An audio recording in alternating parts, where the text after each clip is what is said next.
यो साथी हो बजारमा नयाँ माल आयो जस्तो छ नि यार जाने हो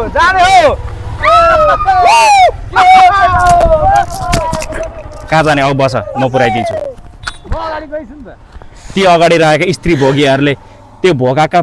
बुवासोहरूले तिमीलाई यो रातमा एक्लै भेट्यो भने जिउँदा छाड्दैनन् अब बस विश्वास गर आफ्नै दाजु सम्झ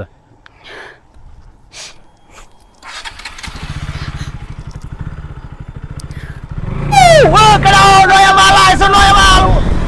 नछोड केटा नछोड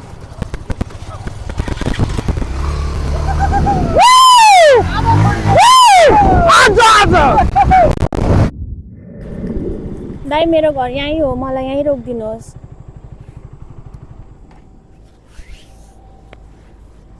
भन तिमी यति राति कहाँ गएर आउँदै थियौ ट्युसन गरेर आएको दाइ छोरी मान्छे भएर अर्कै सुरक्षित भएर हिँड्न सिक्नुपर्छ